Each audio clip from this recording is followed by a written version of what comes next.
Hello. It's a huge pleasure to welcome all of you watching live or on playback to the second series of Oxford at Home. For those who haven't joined us before but are looking forward to doing so, just a reminder that this is a showcase over the next few weeks while the UK is in national lockdown of some of the fantastic research and ideas that are going on at the University of Oxford, a wonderful global generator, not just of vaccines, though of course that has been very much in the news in recent weeks, but also of ideas across the arts, sciences, and humanities. My name is Rana Mitter. I teach modern Chinese history and politics here, but my role this week and for the next few weeks to come is to introduce a fantastic range of speakers who are going to be talking about their work, and in some cases, how it helps us perhaps to see our own current crisis in a slightly wider context. Now, our speaker today is, in a sense, a little bit like the Rolling Stones, in that last time she was so popular with our Oxford at Home audience from around the world that there was a huge clamour for her to come back. And I'm delighted to say that we're starting off our second series with her coming and giving not her greatest hits, in fact, but some wonderful new material from that new set of research ideas that she's been dealing with for a while. She is Professor Emma Smith. Her research focuses on the reception of Shakespeare in print, on stage, and in criticism. She's written a number of books, including Shakespeare's First Folio, 4 Centuries of Iconic Book, and she had a bestseller with her book, This is Shakespeare, which I highly recommend if you haven't tried it out already. And she edits the journal Shakespeare Survey.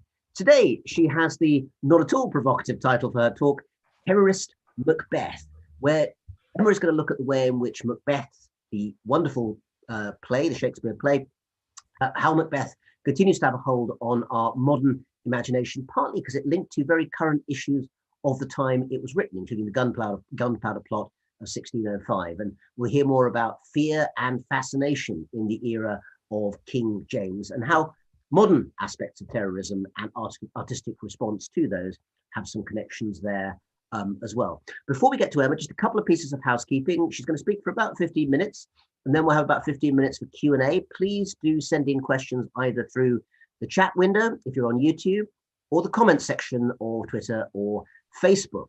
Do remember that we are all working from home, as the title suggests, because we are in lockdown.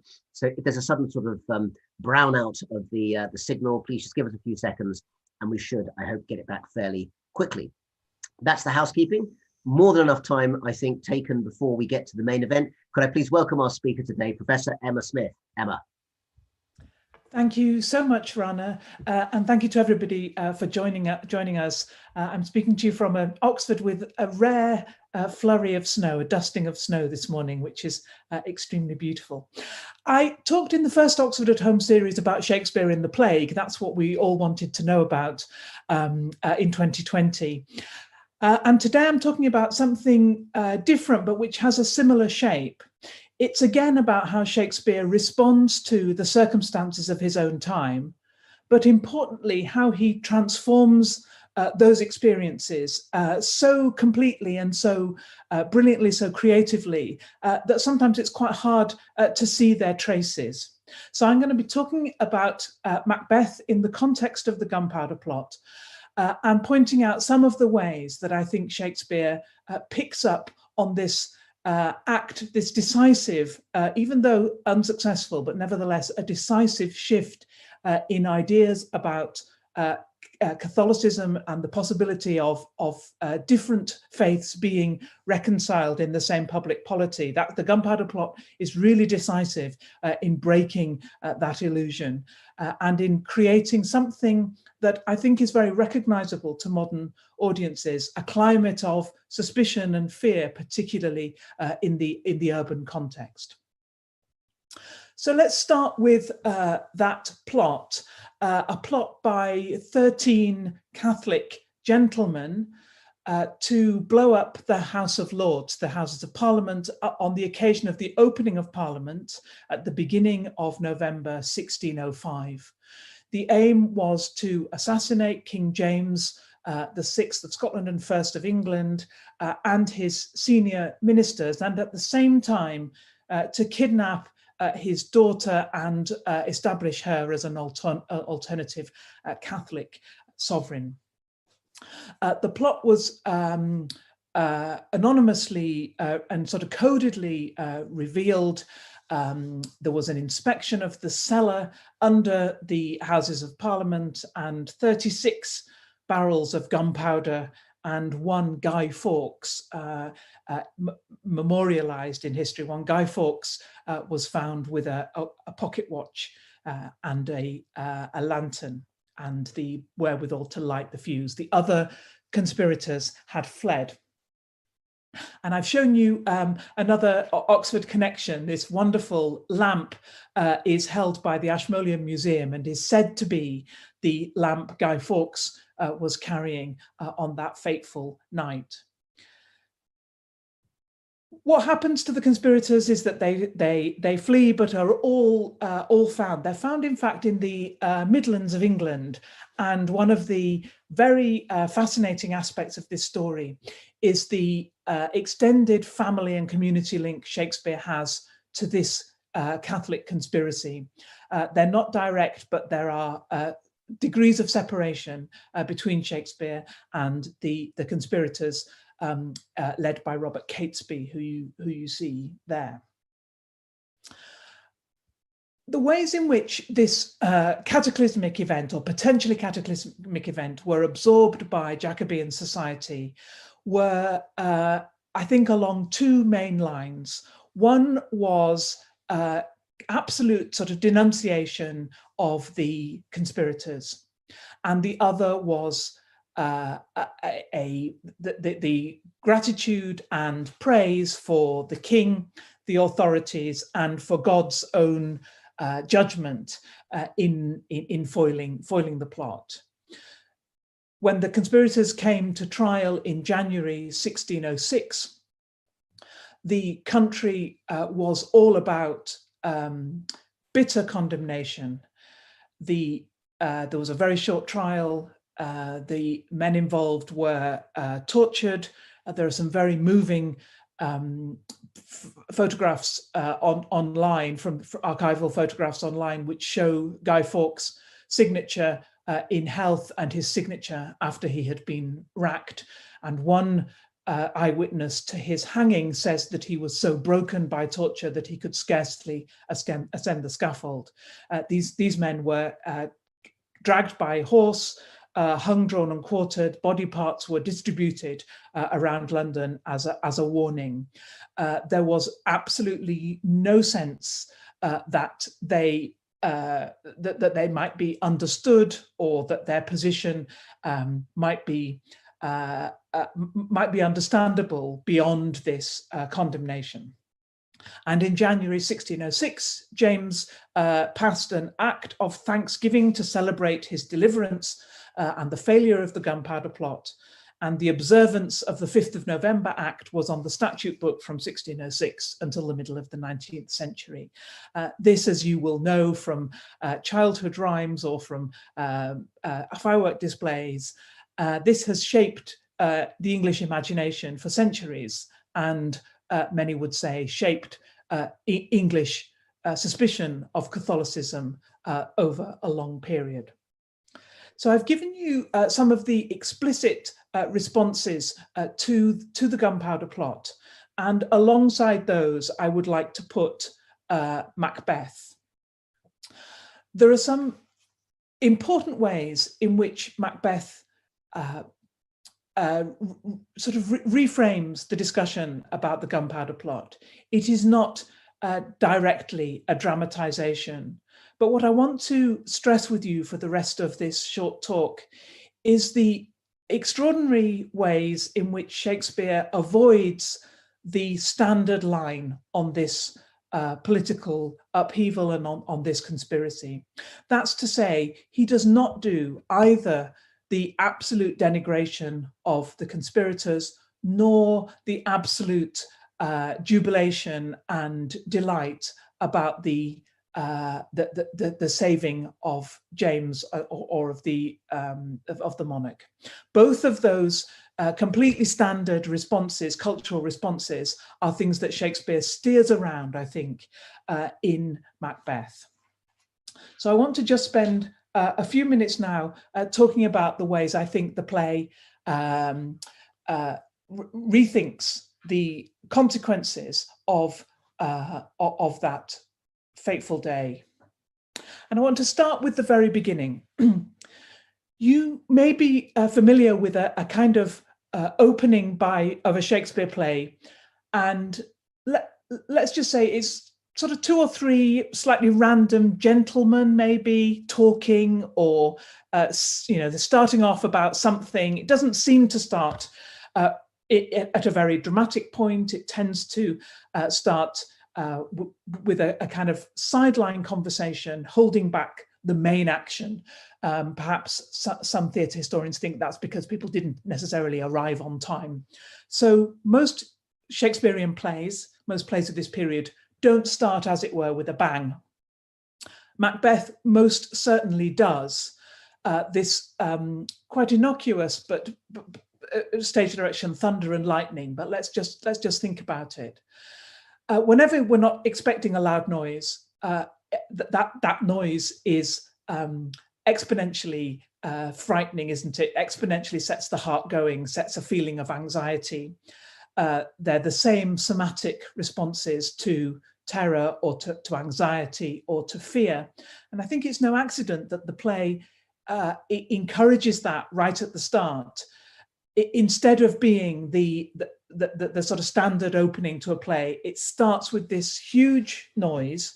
And if you think about early modern London, a London without mechanically or electronically amplified noise, this thunder, the thunder effect in a theatre, a big sheet metal being used like an enormous cymbal, that must have been one of the loudest noises in the soundscape of most Jacobean theatregoers.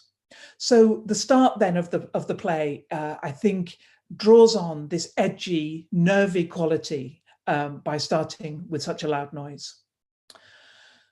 The second example I want to give you is from the famous porter's scene. The porter, you remember, is at the gate of Macbeth's castle while the noblemen are trying to get in. They're knocking at the door, and he draws on a dramatic cliche, an old style shtick, which is the porter of Hellgate, and that's what he refers to here. I'm using the first folio text of the play, which comes from the Bodleian's digitized version, which is freely available online. The porter's long speech seems very clearly to draw on the contemporary world of the trial of the conspirators. And I pick that out, particularly the word equivocator. You may be aware that the Oxford English Dictionary, like other dictionaries, announces a word of the year every year. And it's one of those words that we sort of never used. It's not necessarily been invented in that year, but it's come to prominence because of how that year has been, lockdown, for instance, for 2020. If the OED had been doing a word of the year, if the OED had existed, the word of 1606 would have been equivocation. Equivocation. It's a word that comes to prominence in the trial, particularly of the Jesuit priest Henry Garnet, who is associated with the Gunpowder Plot and who is interrogated about equivocation, the Jesuit doctrine, which allowed for lying under conscience, if you like, allowed people to say one thing, meaning in their hearts another thing, without committing the sin of lying. So equivocation is one of the words that really pops up in 1606, and the porter's echo of it here, I think, would have really drawn attention to it. And I've given you a picture from the recent Royal Shakespeare Company performance where the porter terrifyingly shows that he's got these sticks of dynamite attached to him as one of the ways a modern theatre production brings out that sense of awful terror. But the bit I want to just finish with is something about the challenge I think Macbeth gives us in thinking about terrorism. Or, I mean, obviously I thought about this topic before the most recent events in the US. But even if we don't call the storming of the Capitol terrorism, we still might think that the question of whether trying to understand people whose worldview is so violently and radically different isn't still a challenge for us, a moral and an ethical challenge as well as an empathic one. I've got this, I was very struck by this piece from Barack Obama's memoirs talking about September the 11th. It's beyond my skill as a writer, Obama says, to capture that day, nor do I pretend to understand the stark nihilism that drove the terrorists that day. My powers of empathy cannot penetrate, he says, the blank stares of those who would murder innocents with abstract, serene satisfaction.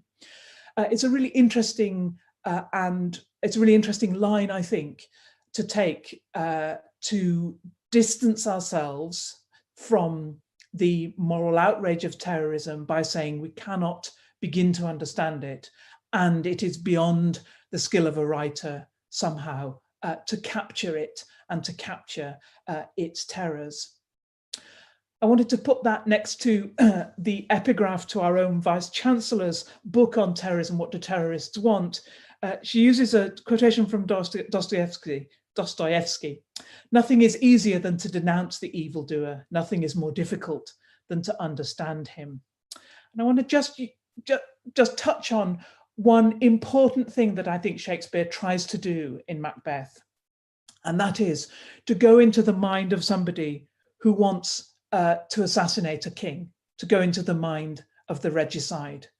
So it's the opposite of those impulses to denigrate, to judge, to punish. And it's something closer to an empathic response or an attempt at empathy. How that attempt of empathy works out, I think, is in a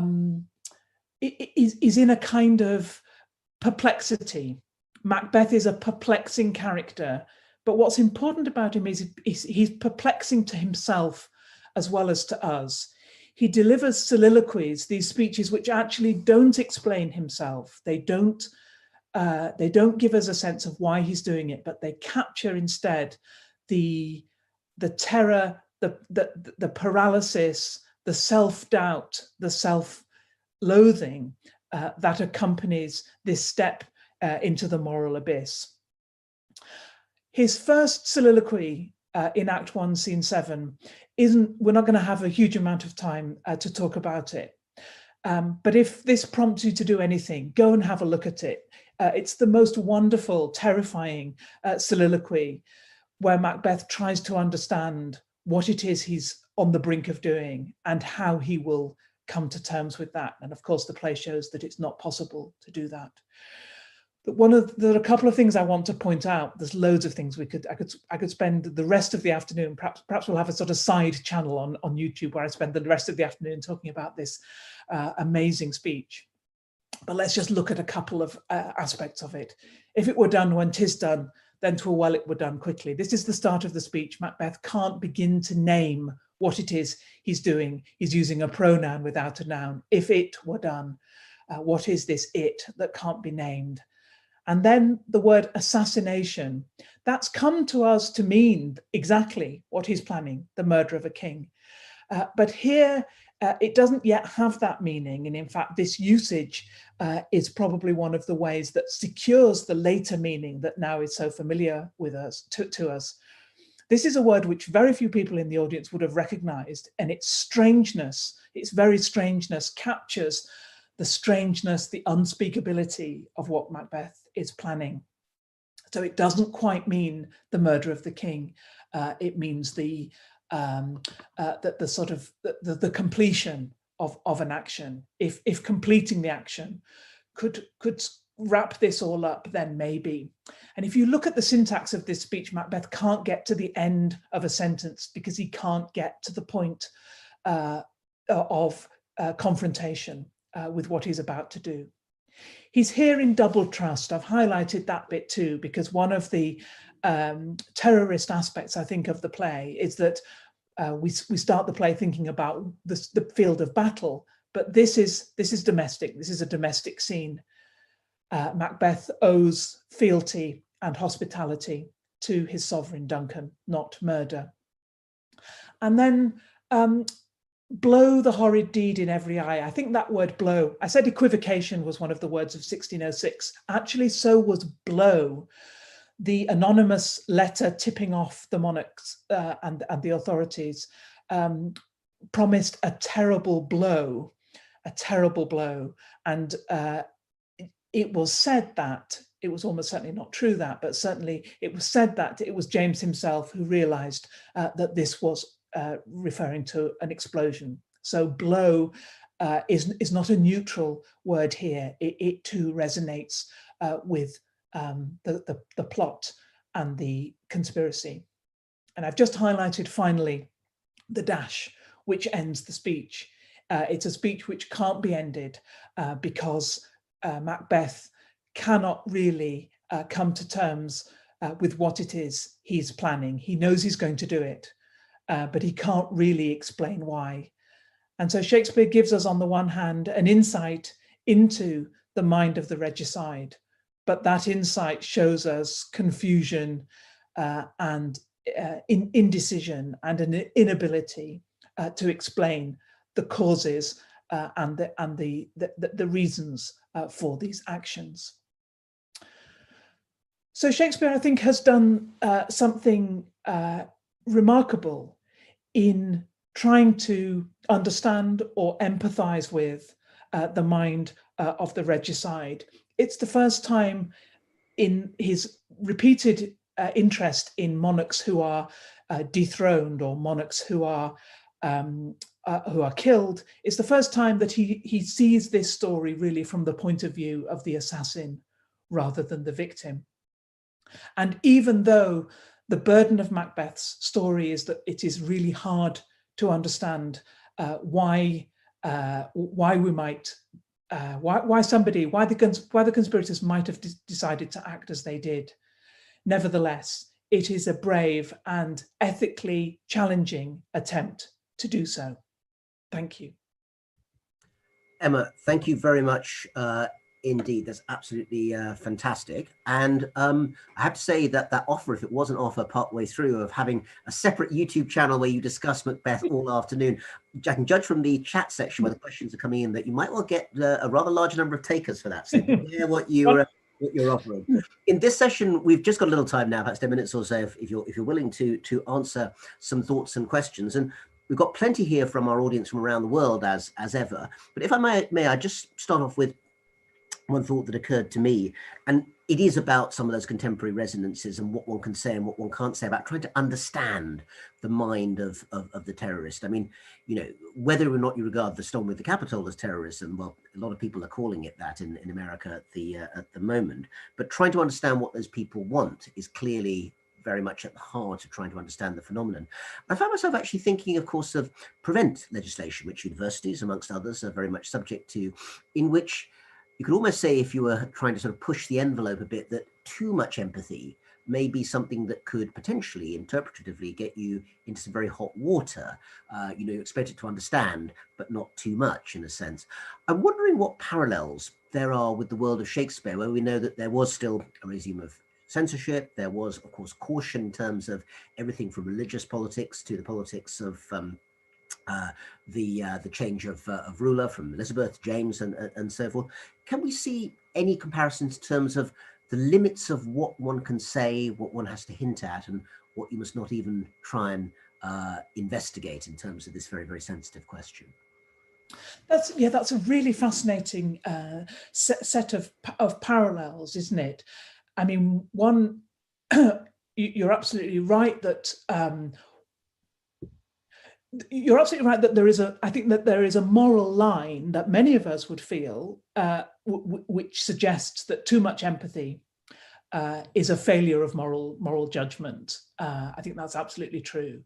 What we see in Shakespeare's career, I think, is a continued fascination with the mind of the outsider or the transgressor. Even a character, so all of Shakespeare's tragic characters, I think, are at an angle to their society. And they may be at an angle in a way which we find sympathetic, or they may be in an angle which we can't find sympathetic. So, for example, Hamlet is a character who is at odds with the politics and with the authorities in his play. And there's a very strong Russian tradition of interpreting Hamlet as a dissident, as someone who can only speak privately a resistance and an opposition to tyranny. Whereas with Macbeth, I suppose, we have tended to see the play as I think many people have tended to see it as a more morally simple play than I do. I think Shakespeare spends so much time with Macbeth that it is not enough to say, as Malcolm, that the next king does at the end, that this is a dead butcher and his fiend-like queen. We haven't talked about Lady Macbeth, but perhaps on my other YouTube channel we'll do that too. But this dead butcher, I think we're supposed to feel that that's completely inadequate to what we have seen of Macbeth. There's something more complicated going on. The dead butcher is that cultural reflex which drags the gunpowder conspirators through the city and tortures them. There's something more in Shakespeare's attempt to understand and show us the workings of that mind, which I think is still a moral challenge.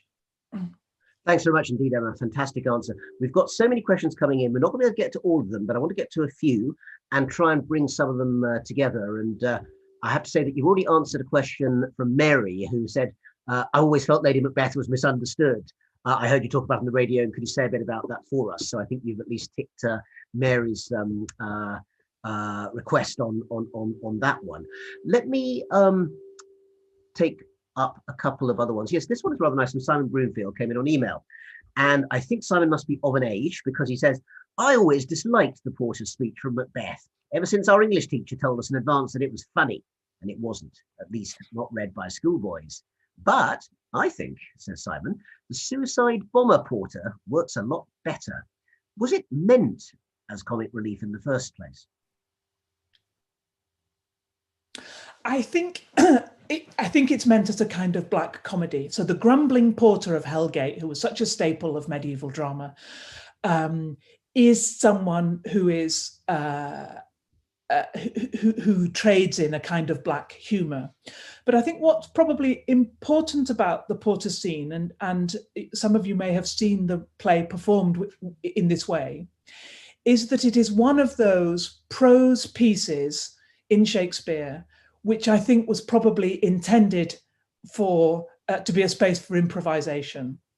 That a clown figure, a comic figure, would have used that to make contemporary points, maybe riff off people in the audience, make a point about the weather or some very immediate thing. I think this is space.